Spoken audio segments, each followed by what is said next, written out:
भारत के बड़े बड़े महानगर अपनी गगनचुंबी इमारतों, ऐतिहासिक स्मारकों, आधुनिक मेट्रो नेटवर्क और आर्थिक तरक्की के लिए पूरी दुनिया में जाने जाते हैं।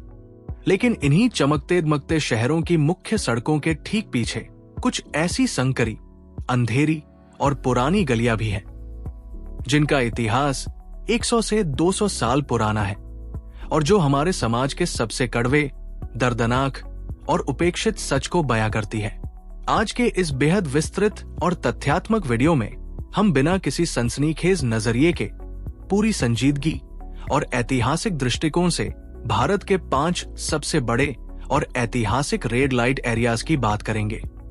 हम समझेंगे कि ब्रिटिश काल और रियासतों के दौर से लेकर आज तक इन इलाकों की शुरुआत कैसे हुई, यहाँ का सामाजिक व आर्थिक ढांचा कैसा है, मानव तस्करी का क्या सच है और पिछले कुछ दशकों में यहाँ क्या बड़े कानूनी व सामाजिक बदलाव आए हैं। इस सूची में सबसे पहला नाम आता है पश्चिम बंगाल की राजधानी कोलकाता के सोनागाछी का।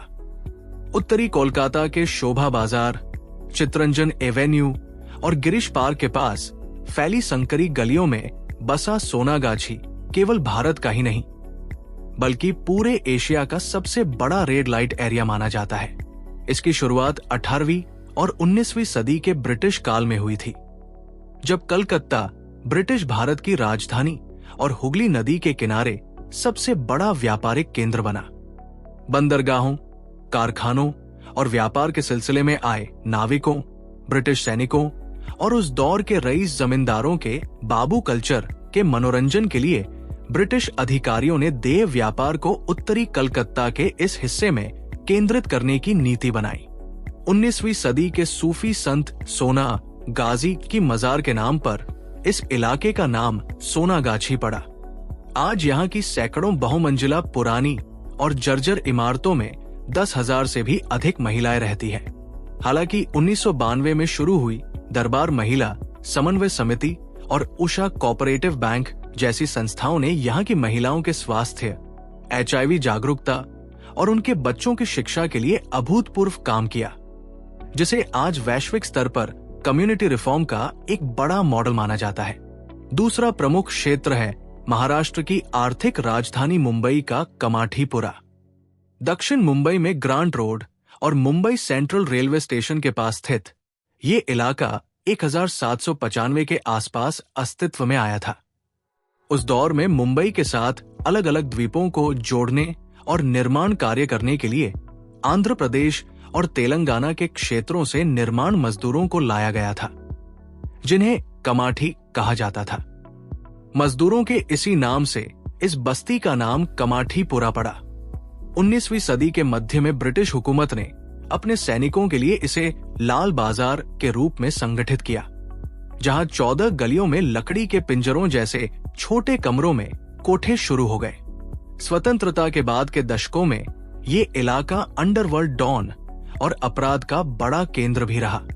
हालांकि पिछले 2 दशकों में मुंबई पुलिस की सख्त कार्रवाइयों, मानव तस्करी विरोधी अभियानों और बड़े पैमाने पर चल रहे रियल एस्टेट पुनर्विकास रीडेवलपमेंट प्रोजेक्ट्स की वजह से कमाठीपुरा का दायरा अब तेजी से सिमट रहा है और पुरानी इमारतें आधुनिक टावरों में तब्दील हो रही हैं। तीसरा नाम है देश की राजधानी दिल्ली के GB रोड यानी स्वामी श्रद्धानंद मार्ग का। नई दिल्ली रेलवे स्टेशन और अजमेरी गेट के ठीक सामने स्थित इस क्षेत्र का इतिहास मुगल काल के अंतिम वर्षों से जुड़ा माना जाता है, जब पुरानी दिल्ली में तहजीब, मुजरे और संगीत की महफिलें सजती थी। ब्रिटिश हुकूमत के दौरान 1965 में दिल्ली के एक अंग्रेज नगर आयुक्त म्युनिसिपल कमिश्नर गार्स्टन के नाम पर इसका नाम गार्स्टन बास्टियन रोड रखा गया, जिसे आम बोलचाल में GB रोड कहा जाने लगा। आज के समय में GB रोड का ढांचा बहुत ही अजीब और दोहरे स्वरूप वाला है। सड़क के नीचे भूतल पर ऑटो पार्ट्स, मोटर, मशीनरी और हार्डवेयर की देश की सबसे बड़ी थोक दुकानें चलती हैं, जबकि उन्हीं इमारतों की ऊपरी मंजिलों पर सैकड़ों कोठे बने हुए हैं। पिछले कुछ सालों में दिल्ली पुलिस, क्राइम ब्रांच और कई सामाजिक संगठनों ने यहां लगातार छापे मारकर सुदूर ग्रामीण इलाकों और नेपाल से तस्करी कर लाई गई लड़कियों को छुड़ाने और उनके पुनर्वास के लिए बड़े अभियान चलाए हैं। चौथा प्रमुख इलाका है महाराष्ट्र की सांस्कृतिक राजधानी कहे जाने वाले पुणे शहर का बुधवार पेठ। ये महाराष्ट्र का दूसरा सबसे बड़ा और मध्य भारत का एक प्रमुख रेड लाइट एरिया है। बुधवार पेठ का इतिहास 17वीं सदी में छत्रपति शिवाजी महाराज के पिता शाहजी राजे भोसले के समय और बाद में 18वीं सदी के पेशवाओं के शासनकाल से जुड़ा हुआ है। पेशवाओं ने सप्ताह के दिनों के नाम पर पुणे में अलग अलग पेठ यानी व्यावसायिक बाजार बसाए थे, जिनमें से बुधवार पेठ किताबों, इलेक्ट्रॉनिक सामान, कपड़ों और बिजली के उपकरणों के थोक व्यापार का सबसे बड़ा केंद्र बना।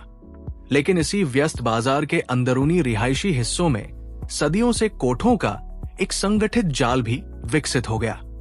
आज यहां सैकड़ों महिलाएं निवास करती हैं, जहां स्थानीय स्वास्थ्य विभाग और गैर सरकारी संगठन यौन स्वास्थ्य जागरूकता, मेडिकल कैंप और बच्चों के पुनर्वास के कार्यक्रमों में सक्रिय भूमिका निभाते हैं। पांचवा क्षेत्र है उत्तर प्रदेश के ऐतिहासिक शहर प्रयागराज, इलाहाबाद में स्थित मीरगंज। ये इलाका पारंपरिक रूप से उत्तर भारत के अवध और पूर्वांचल के पुराने कोठा कल्चर और पारंपरिक तवाइफों के गायन व शास्त्रीय नृत्य की महफिलों से जुड़ा हुआ था।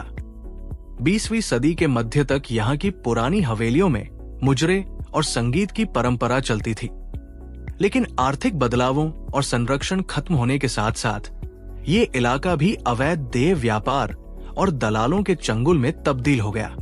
मीरगंज शहर के पुराने और भीड़ भाड़ वाले चौक इलाके में स्थित है।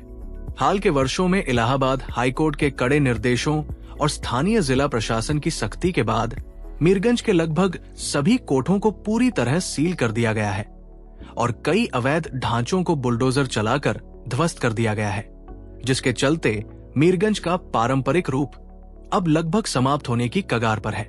ये पांचों ऐतिहासिक इलाके हमें ये याद दिलाते हैं कि भारत के बड़े शहरों का इतिहास केवल भव्य महलों और स्मारकों तक सीमित नहीं है, बल्कि उसमें सामाजिक असमानता, विस्थापन और कानूनी संघर्षों के पन्ने भी जुड़े हुए हैं। एक जिम्मेदार और जागरूक समाज के तौर पर इन इलाकों को केवल कौतूहल या सनसनी के नजरिए से देखने के बजाय ये समझना जरूरी है कि शिक्षा का प्रसार, रोजगार के अवसर, पुलिस की सतर्कता और मानव तस्करी के खिलाफ कड़े कदम ही इन अंधेरी गलियों में फंसी जिंदगियों को एक बेहतर और गरिमापूर्ण भविष्य दे सकते हैं।